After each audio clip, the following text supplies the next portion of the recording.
šios konferencijos organizatoriai, kviesdami apmastyti Šiluvos deklaracijos tezę, kad Kūrėjas apdovanojo mus protų ir laisvės galia pažymėta prigimtimi, kurią esame kviečiami išskleisti geriausiu būdu, tuo pačiu kvietė pasvarstyti, ar mūsų prigimtinis troškimas išskleisti savo prigimtį geriausiu būdu neveda į konfliktus.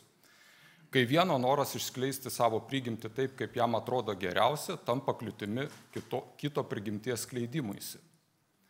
Ši problema kyla todėl, kad žmogus yra socialinis gyvūnas.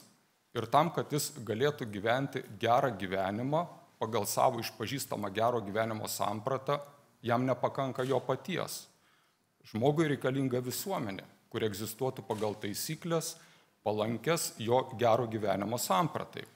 Tad, kai pastebi konferencijos organizatoriai, netenka stebėtis, kad įvairios skirtingą geriausią gyvenimo būdą įsivaizduojančios žmonių grupės telkėsi valdžios galią ir savo viziją primeta visai visuomeniai.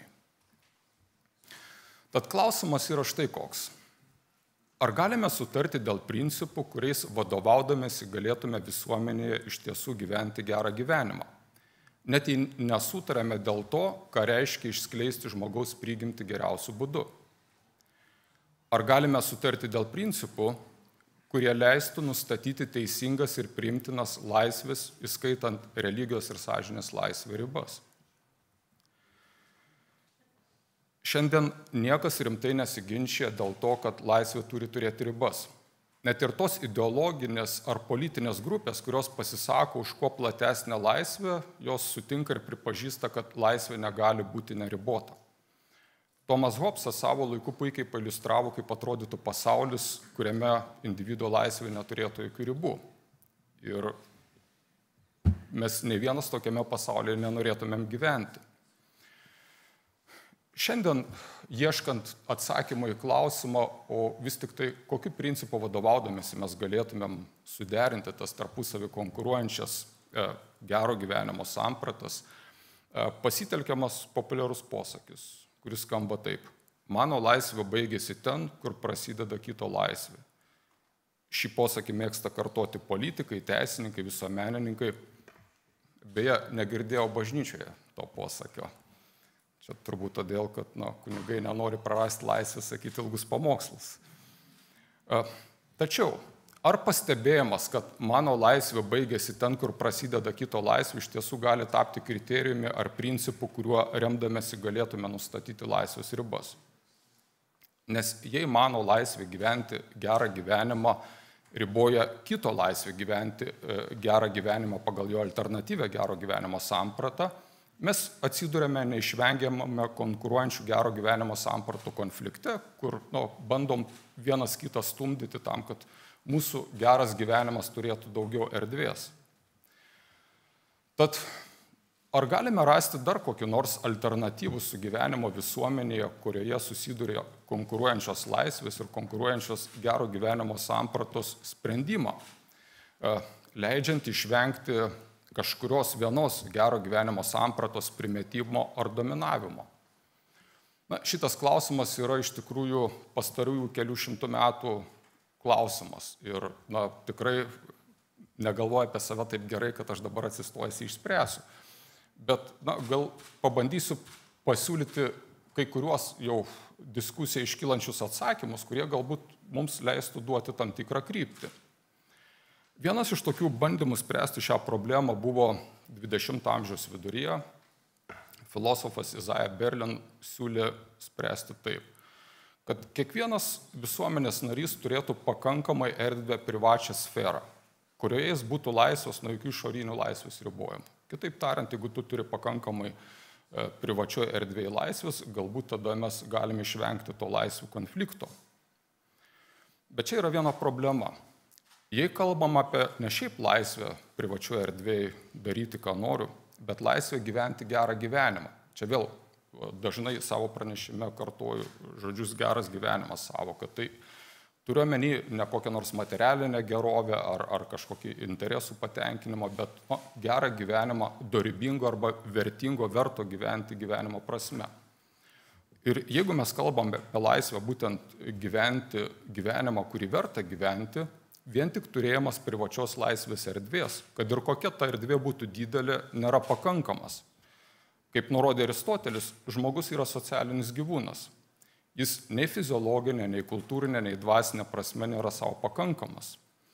Ir todėl vien tik tai laisvės ribų nebuvimas kokioje nors privačioje erdvėje iš tiesų neužtikrino pilnos asmens laisvės.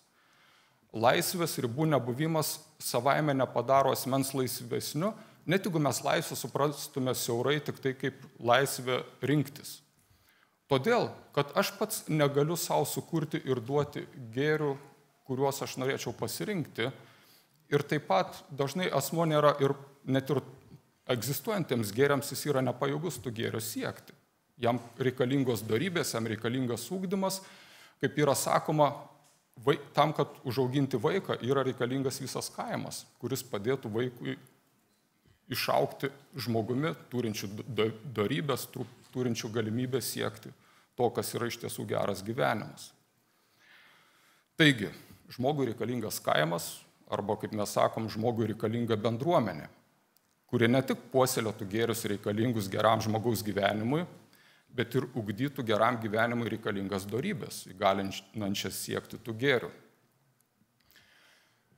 Laisvė pilnai realizuoti išpažįstamą gero gyvenimo sampratą gali būti realizuojama tik priklausant moraliniai bendruomeniai, išpažįstančiai tą pačią gėrio sampratą ir jos vienijamai.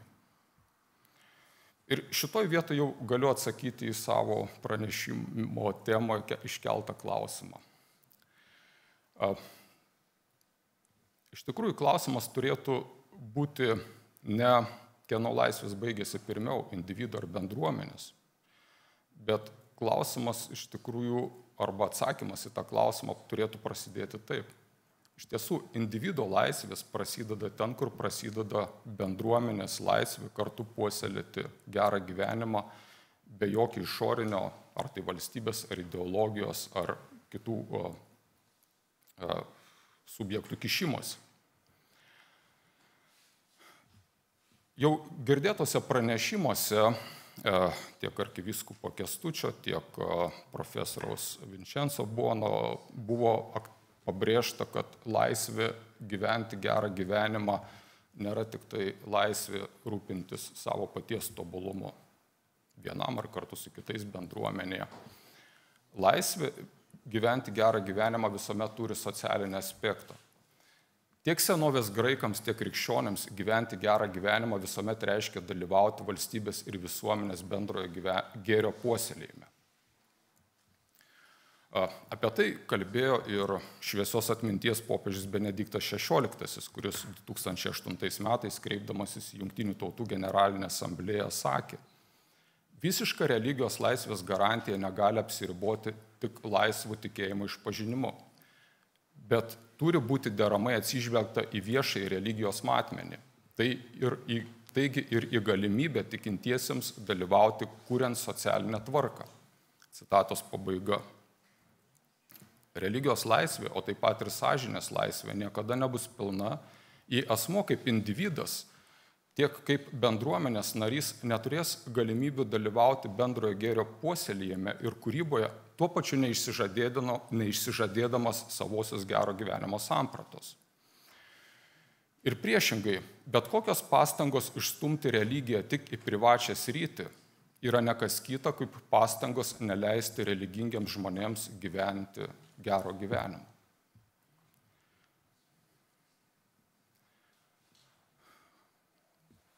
Kaip ir daugelis tikrovės dalykų, laisvė gyventi gerą gyvenimą, jinai turi dvi pusės.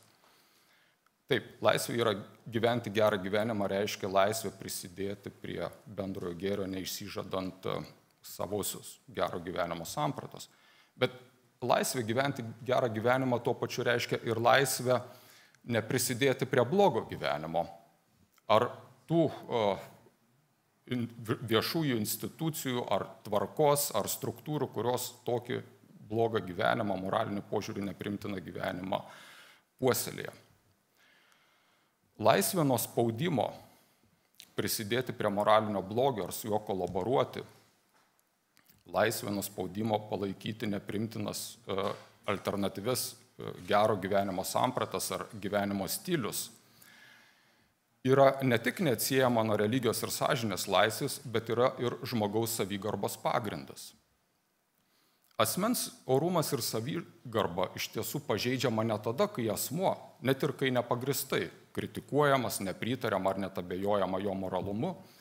Savigarba ir orumas pažeidžiama tada, kai asmuo yra verčiamas kolaboruoti su tuo, kas prieštarauja jo sąžinei ir moraliniams bei religiniams įsitikinimams.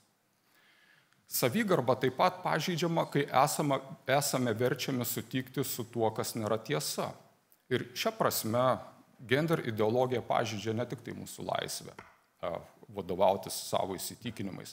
Gender ideologija taip pat pažeidžia ir mūsų savigarbą. Kuo skiriasi studento norinčio praktikuoti ginekologiją ar akušeriją, nenusižengiant savo religiniams įsitikinimams, ir moters turinčios sunkumą atlikti aborto, todėl kad gydytojas dėl prieštaravimų sąžiniai atsisako jį atlikti situacijos. Iš pažiūros atrodo jos kaip ir vienodos. Ir vienas ir kitas turi savo gero gyvenimo sampratą ir vienas negali jos pilnai gyvendinti todėl, kad negali rinkti studijų, kuriuose nereikėtų daryti kompromisų su sąžine. Kitu atveju irgi turime, pavadinkim taip, gero gyvenimo sampratą, į kurią įeina ir galimybė bet kada atimti kažkam kitam gyvybę, negimusiam, net kūdikiai. Skirtumas yra iš tikrųjų gan svarbus. Studentas negali gyventi pagal savo pasirinktą gero gyvenimo sampratą, todėl kad nenori būti verčiamas kolaboruoti su tuo, kas jam yra moraliai neprimtina. Tuo tarpu moteris, norint ir negalinti atlikti abortą, negali gyventi pagal savo gero gyvenimo sampratą, todėl kad ji negali priversti gydytojo kolaboruoti su tuo, kas prieštarauja gydytojo sąžinei. Kartais tenka girdėti klausimą, kodėl visuomenė, kurioje religija nėra svarbi, turėtų rūpintis religijos laisvės užtikrinimu. Šis klausimas iš tikrųjų turėtų ir galėtų būti performuluojamas į kitokį klausimą. Ar laisvoje visuomenėje religingi žmonės turi turėti teisę į savigarbą, kaip ir visuomenės nariai, kuriems religija nėra svarbi? Taigi, teisė į savigarbą nurodo į pamatinį principą, kuriuo galime ir turime vadovautis tiek kaip asmenys, tiek kaip bendruomenės nariai, prisidėdami prie visos visuomenės bendrojo gėrio. Mūsų savigarbos nepažeidžia pareiga puoselėti gėrius sudarančius bendrąjį gėrį. Kodėl? Todėl, kad iš bendrojo gėrio tiesiogiai ir netiesiogiai gauname naudą visi, nepriklausomai kokią mes renkame savo gyvenime gero gyvenimo sampratą. Savigarba gali pažeisti tik vertimas kolaboruoti su neprimtinais gyvenimo pasirinkimais, su neprimtinomis gero gyvenimo sampratomis. Kaip sakė filosofas Kantas, niekas negali priversti manęs būti laimingu pagal kažkieno kito supratimą apie gerovę. Tačiau galima čia Kanto mintį pratęsti, tačiau žmogų galima padaryti nelaimingu, verčiant jį gyventi gyvenimą pagal jam svetimą gero gyvenimo sampratą.